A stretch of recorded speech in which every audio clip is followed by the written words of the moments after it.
नमस्कार शेतकरी मित्रांनो, कर्जमाफीच्या संदर्भातली पुन्हा एकदा महत्त्वपूर्ण माहिती समोर आलेली आहे आणि तीच माहिती आपण या व्हिडिओच्या माध्यमातून आज समजून घेणार आहोत। शेतकरी मित्रांनो बघा, बऱ्याच महिन्यांपासून कर्जमाफीला उधाण आलं होतं। कर्जमाफी करण्यासाठी आंदोलनं आणि उपोषण देखील करण्यात आले होते आणि त्याला अनुषंगाने राज्य सरकारने शेतकऱ्यांना 30 जूनपर्यंत कर्जमाफी करू असे आश्वासन शेतकऱ्यांना दिलेले होते। मित्रांनो, तेच आश्वासन आता पूर्ण करण्याच्या तयारीत राज्य सरकार आहे। तर मित्रांनो, आता ही महत्त्वपूर्ण माहिती काय आहे समजून घेऊयात। शेतकरी मित्रांनो बघा, शेतकरी कर्जमाफीसाठी बँकांनी माहिती तयार केलेली आहे। 30 जून ते 31 डिसेंबर 2025 पर्यंतच्या थकबाकीदारांचा समावेश या कर्जमाफीच्या योजनेमध्ये असणार आहे। नियमित कर्जदारांना मिळणार हा लाभ।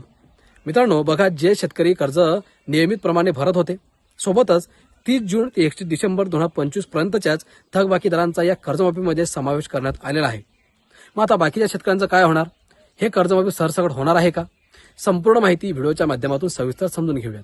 त्यामुळे मित्रांनो, तुम्ही हा व्हिडिओ शेवटपर्यंत बघा आणि आपल्या माझी माहिती या YouTube चॅनलला तुम्ही अजूनही सबस्क्राइब केलं नसेल तर लवकरात लवकर सबस्क्राइब करून घ्या, कारण शेतीविषयक प्रत्येक महत्त्वपूर्ण सरकारी योजनांबद्दलची प्रत्येक महत्त्वपूर्ण माहिती आणि विश्वसनीय माहिती तुम्हाला जर पाहायचं असेल तर आपल्या माझी माहिती या YouTube चॅनलवरतीच तुम्हाला पाहायला मिळणार आहे।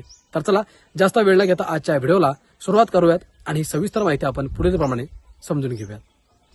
शेतकरी मित्रांनो, अतिवृष्टी, महापूर, सततचा पाऊस, दुष्काळ अशा नैसर्गिक संकटांचा सामना करूनही अडचणीत सापडलेल्या शेतकऱ्यांना राज्य सरकार कर्जमाफी देणार आहे।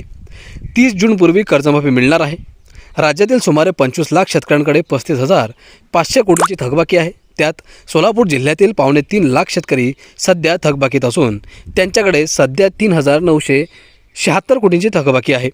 यातील पात्र थकबाकीदार शेतकऱ्यांना कर्जमाफी मिळणार असून नियमित कर्जदार शेतकऱ्यांनाही प्रोत्साहनपर अनुदान दिले जाणार आहे। मित्रांनो, राज्यातील 36 जिल्ह्यांमध्ये सोलापूर जिल्ह्यात सर्वाधिक शेतकरी थकबाकीत आहेत।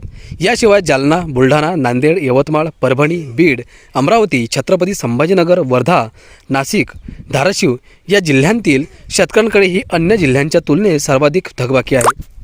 शेतकऱ्यांना कर्जमाफीचा अधिक लाभ व्हावा, या शेतकऱ्यांना सारखी कर्जमाफी का मागावी लागते, त्यांच्या समोरील नेमक्या अडचणी काय, अशा मुद्द्यांचा समिती अभ्यास करीत आहे।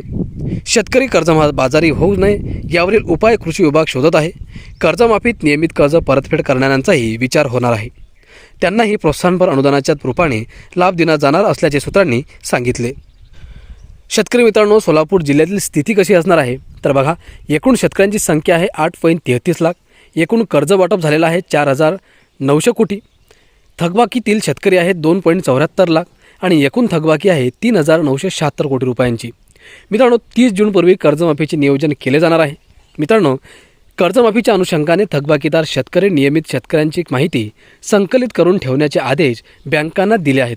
सहकार विभागाकडून ती माहिती ऑनलाईन संकलित केली जाणार असून त्यासाठी आता पोर्टल तयार करणार आहे।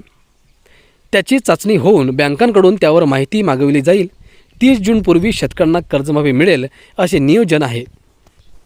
तसेच या बँकांमधील शेतकऱ्यांची मागवली माहिती, मित्रांनो अशा कोणत्या बँका आहेत ज्या बँकांनी शेतकऱ्यांना माहिती मागितलेली आहे समजून घेऊयात।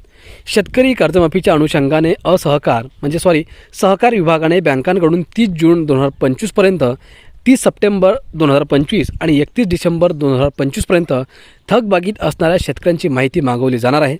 त्यात राष्ट्रीयकृत बँक, ग्रामीण, सहकारी, खाजगी बँकांसह स्मॉल फायनान्सकडून कर्ज घेतलेल्या शेतकऱ्यांचा समावेश असणार आहे। सहकार विभागाच्या पोर्टलवर नियमित व थकबाकीतील कर्जदार शेतकऱ्यांची माहिती भरावी लागणार आहे।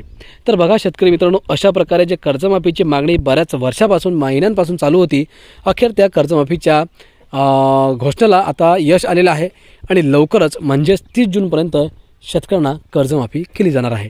मित्रांनो, अपेक्षा करतो की माहिती तुम्हाला महत्त्वपूर्ण वाटली असेल तर व्हिडिओला लाईक करा, चॅनलला सबस्क्राईब करून ठेवा, कारण असेच महत्त्वाचे व्हिडिओ आपण घेऊन येत असतो आणि हा व्हिडिओ जास्तीत जास्त शेतकऱ्यांना शेअर करा।